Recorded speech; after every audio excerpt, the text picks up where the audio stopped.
Hi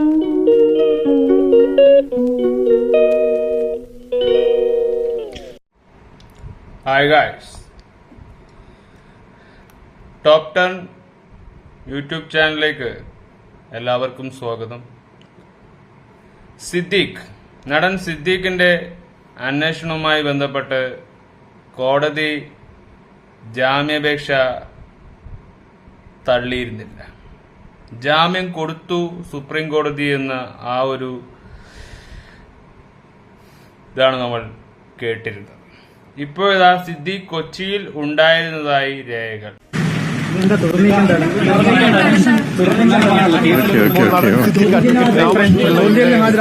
പുറത്തേക്ക് ഇറങ്ങുകയാണ്. തത്സമയ ദൃശ്യങ്ങളാണ് പ്രേക്ഷകർ കാണുന്നത്. സിദ്ദീഖ് പ്രതികരിക്കുമോ എന്നുള്ളതാണ് അറിയേണ്ടത്.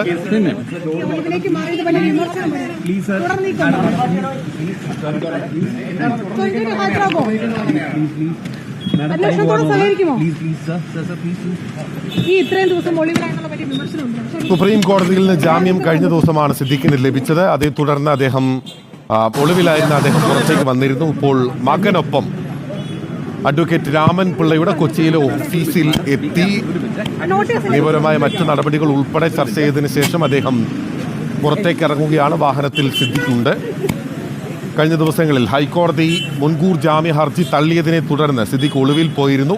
സംസ്ഥാനം വിട്ടു എന്ന വിധത്തിൽ ഉൾപ്പെടെ വിവരങ്ങൾ ഉണ്ടായിരുന്നു. പക്ഷേ കൊച്ചിയിൽ തന്നെ ഉണ്ടായിരുന്നു എന്നുള്ളതാണ് അവസാനം പുറത്തു വന്ന വിവരം. അതിനിടയിലാണ് ഇന്നലെ സുപ്രീം കോടതിയിൽ നിന്ന് സിദ്ദീഖിന് ജാമ്യം ലഭിക്കുകയും ചെയ്തത്. ആ പശ്ചാത്തലത്തിൽ ഒളിവിൽ നിന്ന് പുറത്തേക്ക് വരികയായിരുന്നു. ഇപ്പോൾ അദ്ദേഹം പ്രതികരണമൊന്നും നടത്താൻ തയ്യാറാവുകയും ചെയ്തിട്ടില്ല. ദീർഘനേരമായി അഡ്വക്കേറ്റ് ബി രാമൻപിള്ളയുടെ ഓഫീസിൽ സിദ്ദീഖ് അഭിഭാഷകരുമായി ചർച്ച നടത്തുകയായിരുന്നു. ചിരിയിൽ മറുപടി ഒതുക്കിക്കൊണ്ടാണ് സിദ്ദീഖ് പോവുകയും ചെയ്യുന്നത്. ഇടക്കാല മുൻകൂർ ജാമ്യമാണ് സിദ്ദീഖിന് സുപ്രീം കോടതി ഇന്നലെ ഉപാധികളോടെ അനുവദിക്കുകയും ചെയ്തത്. ഉപാധികൾ ഉൾപ്പെടെ വിചാരണ കോടതി തീരുമാനിക്കും എന്ന കാര്യം ഉൾപ്പെടെ സുപ്രീം കോടതി ചൂണ്ടിക്കാട്ടുകയും ചെയ്തിരുന്നു.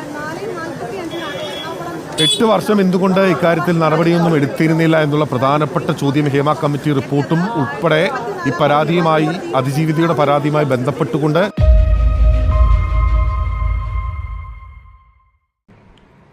മാധ്യമങ്ങളുടെ മുന്നിൽ സിദ്ദീഖ് ഉണ്ടായിരുന്നു. ഒന്നും പ്രതികരിക്കാതെയാണ് സിദ്ദീഖ് മാധ്യമങ്ങളിൽ നിന്ന് മാറിയത്. നേരിട്ടെത്തിയതാണ് സിദ്ദീഖ് രേഖകൾ അറസ്റ്റ് ചെയ്തതെന്നാണ് പുറത്തുവരുന്ന വിവരം.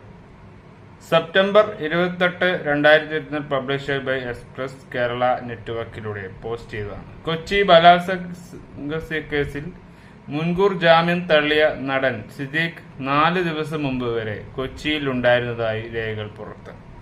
മുൻകൂർ ജാമ്യാപേക്ഷ തള്ളി ദിവസവും സിദ്ദീഖ് കൊച്ചിയിൽ ഉണ്ടായിരുന്നു. സിദ്ദീഖ് കോടതിയിൽ നൽകാനുള്ള രേഖകൾ അറസ്റ്റ് ചെയ്ത് ഹൈക്കോടതിക്ക് തൊട്ടടുത്തുള്ള നൊട്ടോറിയിൽ എത്തിയാണ് സിദ്ദീഖ് രേഖകൾ അറസ്റ്റ് ചെയ്തതെന്നാണ് പുറത്തുവരുന്ന വിവരം. സിദ്ദീഖിനെ പിടികൂടാൻ ലുക്കൌട്ട് നോട്ടീസ് അടക്കം അന്വേഷണ സംഘം പുറപ്പെടുവിച്ചാണ് പോലീസിന്റെ മുന്നിൽ ഇത്തരമൊരു സംഭവം അരങ്ങേറിയത്.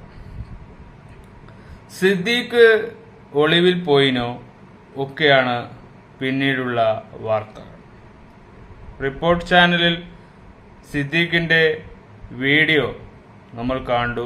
സിദ്ദീഖിനെ നേരിട്ട് കണ്ടപ്പോൾ സിദ്ദീഖ് ഒന്നും സംസാരിച്ചിട്ടില്ല എന്നതാണ് അലിഗേഷൻസ്.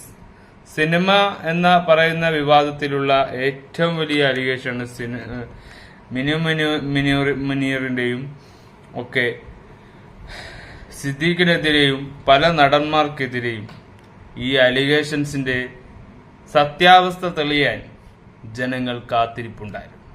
പക്ഷേ എല്ലാം തള്ളിക്കെടുത്തിക്കൊണ്ട് സർക്കാരിന്റെയും ജനങ്ങളുടെയും ഒക്കെ ആ പണത്തിന്റെയും കോടതിയുടെയും മുൻകൂർ ജാമ്യാപേക്ഷ വാങ്ങിയിരുന്നു. അതും സുപ്രീം കോടതി വഴി വാങ്ങാൻ ശ്രമിച്ചു. അപ്പോൾ സുപ്രീം കോടതി എന്ന് പറഞ്ഞാൽ ഏറ്റവും വലിയ കോർട്ടാണ്. അവിടെയാണ് സിദ്ദീഖ് ജാമ്യാപേക്ഷയ്ക്ക് വേണ്ടി മുൻകൂർ ജാമ്യാപേക്ഷ നൽകിയത്. അതുവരെ സിദ്ദീഖിനെ നമ്മൾ കാണാനിടയായിട്ടില്ല. പക്ഷേ ഇപ്പോ ഒക്ടോബർ 1 റിപ്പോർട്ടറുടെ മുന്നിൽ സിദ്ദീഖ് മുന്നിലേക്ക് വന്നുകൊണ്ടിരിക്കുകയാണ്. സോഷ്യൽ മീഡിയ ഇത് കണ്ടുകൊണ്ടിരിക്കുകയാണ്, നമ്മളെല്ലാം കാണുകയാണ്. ഇത്രയും വലിയ വിവാദത്തിൽ ഇത്രയും വലിയ അലിഗേഷൻ സ്ത്രീകളുടെ ഭാഗത്തുനിന്നുണ്ടായിട്ടും സിദ്ദീഖ് ഒളിവിൽ പോയി ജയിലിലേക്ക് പോകാതെ ഒളിവിൽ പോവുകയാണ്. അപ്പോ അതിൽ നിന്ന് ഇവരുടെ സർക്കാരും എല്ലാവരും സിദ്ദീഖിനെ പ്രൊട്ടക്റ്റഡ് ചെയ്യുന്നില്ലേ എന്നതാണ് നമ്മുടെ ചോദ്യം.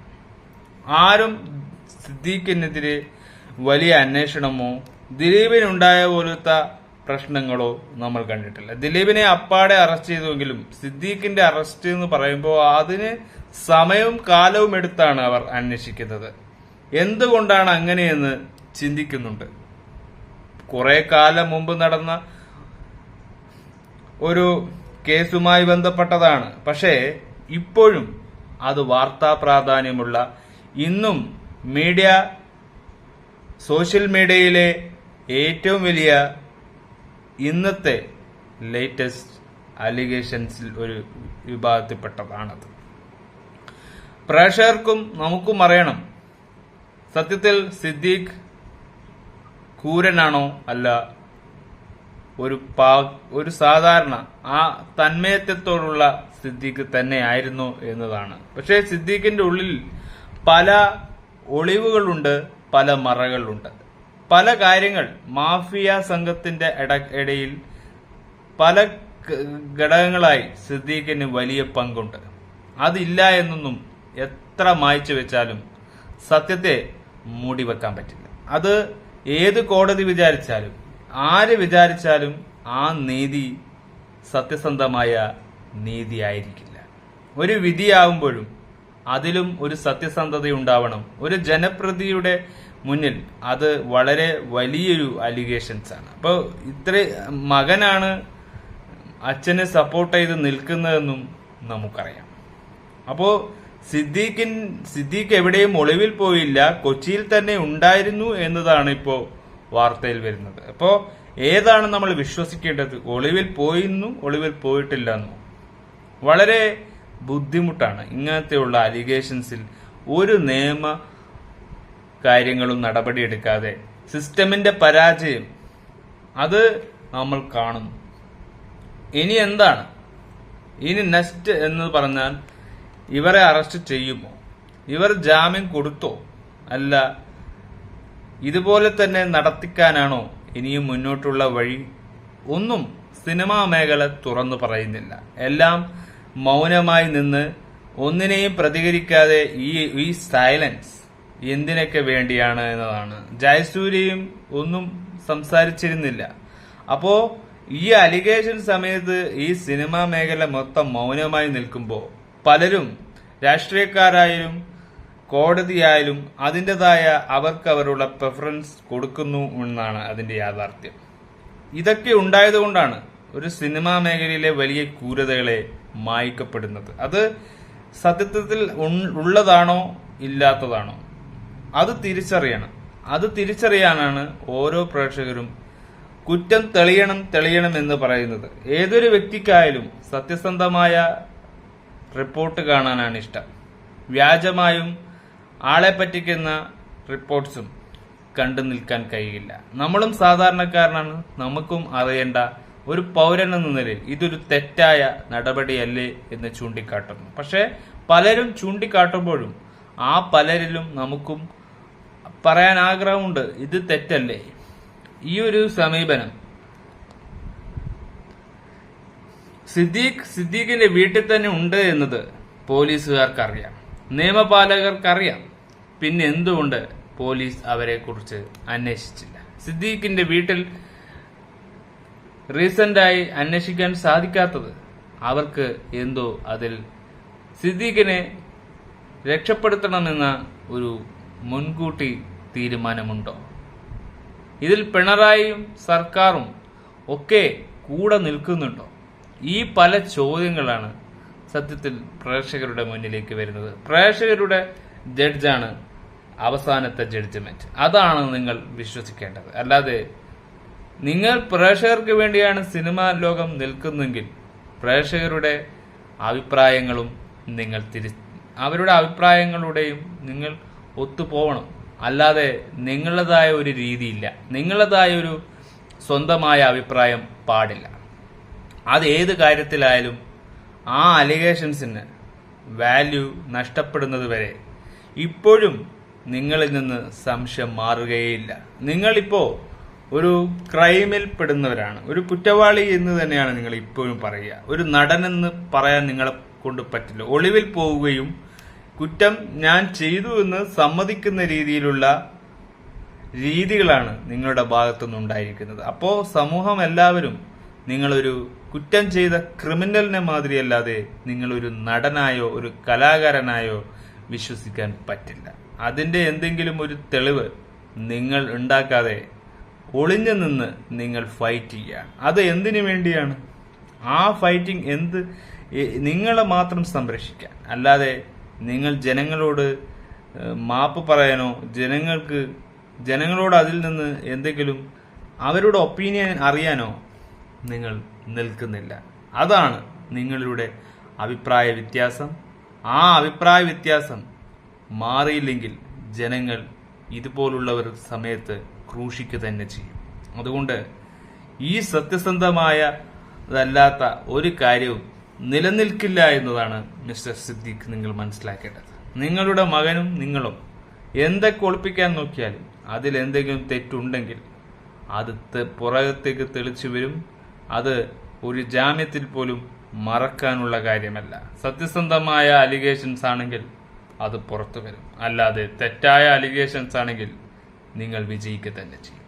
പക്ഷേ നിങ്ങളെ കുറ്റവാളിയാക്കണമെന്നോ നിങ്ങൾ ക്രിമിനൽ എന്ന പേര് മുദ്ര കുത്തണമെന്നോ ഞങ്ങൾ ആഗ്രഹിക്കുന്നില്ല. പക്ഷേ നിങ്ങളുടെ സിനിമാ മോഹവും നിങ്ങളുടെ സിനിമാ പ്രവർത്തനത്തിൽ നിന്നും നിങ്ങൾ എന്താണ് ഇങ്ങനെയൊക്കെ നേടിയെടുക്കുന്നത്, ഇതുകൊണ്ട് നിങ്ങൾക്കുള്ള ലാഭം എന്താണെന്നൊക്കെ തിരിച്ചറിയാൻ ഏതൊരു പ്രേക്ഷകനും അവകാശമുള്ളതാണ്. അപ്പോൾ ഒരു പൗരൻ എന്ന നിലയിൽ, ഒരു കേരളത്തിൽ ജനിച്ചെന്ന നിലയിൽ നമുക്കും അതറിയാനുള്ള അവകാശമുണ്ട്. ഇതിന്റെ മാഫിയയിൽ തിലകൻ പറഞ്ഞ മാതിരിയാണ് എന്നത് നമുക്ക് അത് വിശ്വസിക്കേണ്ടി വരും. അല്ലാതെ അത് മായ്ക്കാനുള്ള ഒരു വഴിയും നിങ്ങൾ കാണേണ്ട. അമ്മ എന്ന ആ ഒരു സംഘടനയുടെ വലിപ്പം നിങ്ങളെ കൊണ്ട് കൂടി ഇല്ലാതാകുകയാണ്. ആ സംഘടന ഇനി പുനർജനിക്കില്ല. ആ സംഘടന നിങ്ങൾ എത്ര വളർത്തിയെടുത്താലും നിങ്ങളുടെ തന്മയത്വമുള്ള ആ പഴയ അമ്മ സംഘടന നിങ്ങൾക്ക് വളർത്തിയെടുക്കുമ്പോൾ ഇന്നസെന്റ് ഉള്ള കാലം വരെയുള്ള ആ അമ്മ സംഘടന തകരുകയാണ്. നിങ്ങൾക്കത് പൂർണ്ണമായി മറക്കേണ്ടി വരും.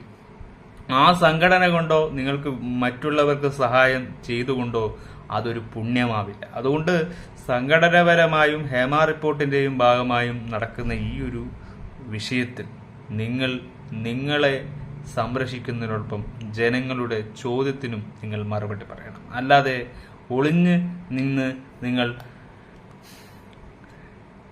ഉപയോഗിക്കുന്ന ആയുധം അത് എത്ര കാലം നിങ്ങൾ വേട്ടയാടുമെന്നത് നിങ്ങൾക്കറിയുമോ? ദിലീപിനെ കണ്ടില്ലേ? ദിലീപ് ആ കുറ്റം ഏൽക്കുകയാണ്. അപ്പോൾ ദിലീപിന് കൂടുതൽ ഇംപ്രഷൻ കിട്ടുകയാണ്.